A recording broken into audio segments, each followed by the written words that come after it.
జైల్లో నేను ఒక్కడనే ఉంటే నాకు ఇబ్బందిగా ఉంది, మా ఆయన ఇబ్బంది పడుతున్నాడు, ఆయనకు తోడుగా ఒక నలుగురిని పెట్టండి అంటూ వల్లభనేని వంశీ కోర్టులో చెబుతున్నాడు. వల్లభనేని వంశీ భార్య మీడియా మొదలు చెబుతుంది.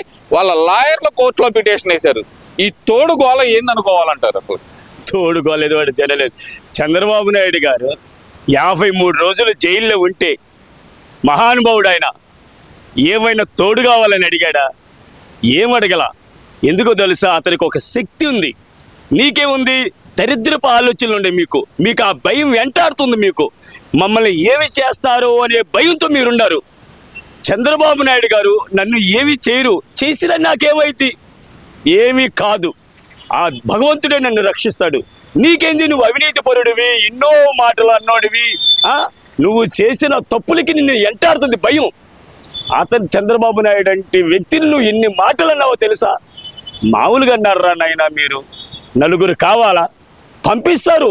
మీకు తొందర పడవాకండి. తొందరపడితే ఏముందిరా నాయన? మీ జగన్మోహన్ రెడ్డి అన్నాడు. ఏమన్నాడు? అన్నా గొడ్డలోడు తీసుకోకూడదు అన్నా అన్నాడు. అన్నా మన ఎలక్షన్లోనన్నా 11 నా ఎంట్రీకి బేకమన్నాడు. ఎంట్రీకులు 11 ఉంచారన్న నెత్తి మీద. ఇప్పుడు నిన్న బడ్జెట్ పెడితే మీ సొక్కాలాగు ఓడదెత్తారన్న ప్రజలు. బడ్జెట్ ఎంత బాగుందో తెలుసన్నా? ఎక్సలెంట్ అన్న, చాలా అద్భుతంగా ఉందన్న ఆ బడ్జెట్. నీటిపారుదల శాఖకి 18,000 కోట్లు కేటాయించారంటే నీరుంటేనే మనిషికి మనుగడ ఉంటుంది. నీరుంటేనే మనిషికి మనుగడ ఉంటుంది. దాని తోడు అమ్మకు వందనం ఆ వ్యవసాయానికి పెద్ద పెట్టేశారు. అందుకనే అన్న మీ జగన్మోహన్ రెడ్డి ఇవన్నీ తెలిసే మమ్మల్ని గొడ్డలోడు తీసుకొడతారని తెలిసి ఆయన ముందుగానే గొడ్డలోడు తీసుకొడతామని అంటున్నాడన్న. ఆయనకి మీకు తేడా అదేనా? చంద్రబాబు నాయుడు గారు అతి తక్కువ టైంలో 8 నెలల్లో రాష్ట్రాన్ని అభివృద్ధి బాటలో నడిపాడన్న. అభివృద్ధి అంటే ఏంటో తెలిసనేది చూపించాడు. ప్రజలు ఇప్పుడు అర్థం చేసుకోవాలి మనం, అప్పుడు కాదు. ఒక ఎలుగు కనపడాలంటే ఇట్లాంటి కనపడాలి ప్రజలకి, అప్పుడు దాని ఇలువ తెలిసింది. ఆ ఇలువకి ఎలుగు తెలిసి, ఆ ఎలుగుకి ఆ వెలుగుందే, ఆ వెలుగుకి ఇలువ తెలిసింది. ఇవాళ చంద్రబాబు నాయుడు గారు మన ఆంధ్రప్రదేశ్ని ఒక వెలుగు ఆ ఎలుగులాగా నిలిపాడు కాబట్టి మన ప్రజలందరూ ఇవాళ బ్రహ్మరథం పడుతున్నారు ఆయనకి. ప్రజలు ఎంప్లాయీస్ కూడా నేను ఎంతోమందిని అడుగుతున్నాను. ఎంప్లాయీస్ కానీ ప్రజలు ఎంతోమంది నేను అడుగుతున్నాను. అందరూ చాలా బ్రహ్మరథం పడుతున్నారు. అందుకనే జగన్మోహన్ రెడ్డి నెక్స్ట్ టైంలో మమ్మల్ని డ్రాయర్ మీదే నుంచోబెడతారు. మేము ఎలక్షన్లో కూడా పోటీ చేయలేవు, మాకు తెలుసు, మాకు అంతా తెలుసు కాబట్టి మమ్మల్ని డ్రాయర్ మీద నిలబెడతారని భావంతో నువ్వు ఆ మాట్లాడేస్తున్నాడు జగన్మోహన్ రెడ్డి. ఇదంతా ఒకేత అయితే పోసాని అరెస్ట్ ఏందంటారు? ఇది రెడ్ బుక్ పాలన అని చెప్పి వైసీపీ నాయకులు అంటున్నారు. నిజంగానే రెడ్ బుక్ పాలన అనుకోవాలంటారా, లేదంటే తను చేసిన పాపాలే తన వెంటాడిని అనుకోవాలంటారా? తను చేసిన పాపాలు తనని వెంటాడుతున్నాయి. ఏదో రెడ్ బుక్ అని అంటారండి. ఒక పోలీసు ఉన్నాడండి, అతని మీద కేసు పెడతారు. ఒక అవినీతి పరుడి మీద కేసు పెడతారు. కేసు పెట్టగలే పోలీసు తప్ప లేకపోతే అవినీతి పరుడు తప్ప? అట్టనే రెడ్ బుక్ ఆయన రాశాడు. ఒక పోలీస్ కేసు పెట్టినట్టు రాసుకున్నాడు ఆయన. అవినీతి పరులను నేను శిక్షిస్తాను అని అన్నాడు ఆయన. అది ఆయన చేసి తప్పేమి లేదండి. శిక్షిస్తున్నారు. ఇవాళ న్యాయాన్ని వాళ్ళు న్యాయ ప్రకారం వెళ్తున్నారు, లా అండ్ ఆర్డర్ ప్రకారమే వాళ్ళు వెళ్తున్నారు. కానీ లేకపోతే రాగానే మిమ్మల్ని లోపలేదే. మీరు అణువణువున చచ్చిపోతున్నారు. మేము చేసిన తప్పులు ఎంటాడుతున్నాయి. ఆయనకి ఎంటాడుతుంటే ఆ భయంతో వాళ్ళు చచ్చిపోతున్నారు. మేము రెడ్ బుక్ లేకపోతే నువ్వు ఏ తప్పు చేయబోతే నీకు రెడ్ బుక్ ఏం భయం ఉంటుందా? నీకు రెడ్ బుక్ భయం నీకు అదే కారణం. నువ్వు ఏ తప్పు చేయబోతే ఏదో రెడ్ బుక్ అయినా ఉపయోగం ఏముంటుంది? ఏముండదు. నిజాయితీ పరుడు ఎక్కడైనా దమ్ము ధైర్యంతో మాట్లాడతాడు, దమ్ము ధైర్యంతో ఉంటాడు. అది చంద్రబాబు నాయుడు గారికి, మన పవన్ కళ్యాణ్ గారి, మన లోకేష్ గారు కొంత ధైర్యం అదే. వాళ్ళకి దమ్ము ధైర్యం ఉన్నది. నిజాయితీ పరులు కష్టపడి పనిచేస్తారు, రాష్ట్ర అభివృద్ధి కోసం పనిచేస్తారు, రాష్ట్రం కోసమే వాళ్ళు ప్రాణాలు విడిస్తారు కూడా. ఇదంతా ఒక ఎత్తు అయితే గనక ఏంది గోరంట్ల మాధవ్ కూడా నోటీస్ ఇచ్చారు, ఆయన కూడా అరెస్ట్ చేయాలని చూస్తున్నారంట. ఏందంటారు? ఆయన తప్పేం చేశాడని అంటున్నారు కదా. ఆయన ఏం తప్పు చేశాడు? పాపం ఒక చిన్న పిల్లల మీద ఎన్ని అసత్యాలు చేసి ఎన్ని నీతిమాలను పనులు చేసేవరా. ఒక డిఎస్పీగా పనిచేసినోడివి ఎంత నీతిమంతుగా ఉండాలో తెలుసా? ఒక నీతి ఎంత తెలియపోయినా కానీ నువ్వు తెలియజెప్పాలి వాళ్ళకి. అట్లాంటిది నువ్వే చేసి నీ పాపాన్ని నువ్వు ఇవాళ ఏంది మేసాలు తిప్పావు ఆ రోజుల్లో చంద్రబాబు నాయుడు గారు ప్రభుత్వం ఉన్నప్పుడు. నువ్వు ఆయన ఏ తప్పు చెప్పినా మీకు ఒక అధికారం ఇచ్చాడు.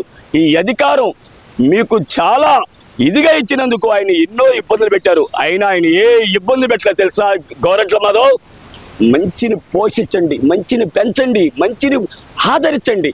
మీరు చేసిన తప్పులు మిమ్మల్ని ఎంటాడుతున్నాయి. ఇవాళ మీరందరూ ఒక 10 మంది 12 మంది ఉంటారు. నాకు తెలిసి ఈ 12 మంది తప్పితే ఏ ఎమ్మెల్యేను కూడా తప్పులు ఎవరైనా చేస్తారండి. తప్పుల గురించి మాట్లాడలేదండి. మీరు చేసిన అసత్యాలు కాదండి, మీరు చేసిన ఘోరముఖం కన్నా మీరు ఘోరంగా చేశారు మీరు. అందుకని మిమ్మల్ని ఎంటాడుతున్నాడు. బట్టలప్పు తీసి నిలబెడతానన్న జగన్మోహన్ రెడ్డిని ఇప్పుడు జగన్మోహన్ రెడ్డి బట్టలప్పు తీసి నిలబెడతాన్న తర్వాతే పోలీస్ కేసులు అయితే ఎక్కువ అవుతున్నాయి. అంటే పోలీసులు తమ పని ఇప్పుడు సక్రమంగా చేస్తున్నారు అనుకోవాలంటారా? నిజంగా చెప్పాలంటే పోలీస్ శాఖ కూడా నేను ధన్యవాదాలు చెబుతున్నానండి.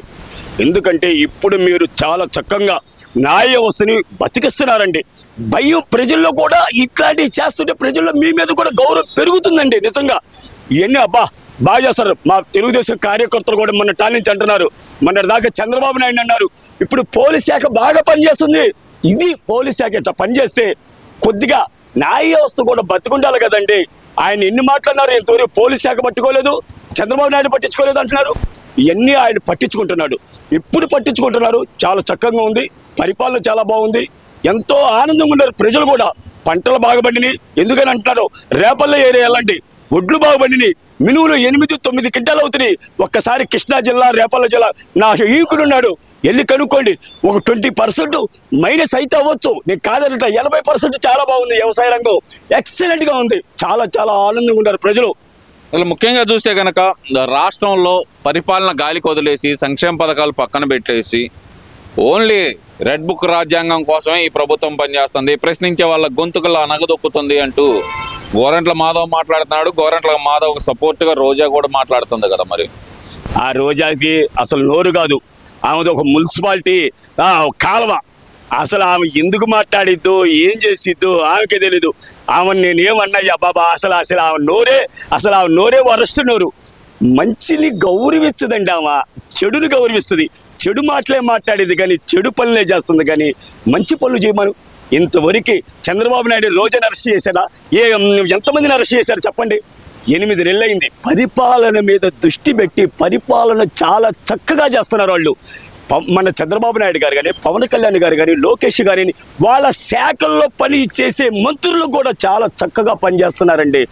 మీరు ఇదిగో ఈ గుండె మీద చేసుకొని ప్రజలు మొత్తం నిజం చెబుతున్నారండి. ఎంతో మందితో కలుస్తున్నారు కాబట్టి అన్న నాగులన్న ఎంత బాగుందన్న పరిపాలన, అట్టగా ఉండాలన్న పరిపాలన. అంటే తప్పులు చేస్తారన్న వీళ్ళు ఒక్కొక్కరు 50 కోట్లు 60 కోట్లు ఖర్చు పెట్టబోతే ఈ చిన్న చిన్న తప్పులు కూడా చేయరన్న, నిజాయితీగా చేస్తున్నారన్న.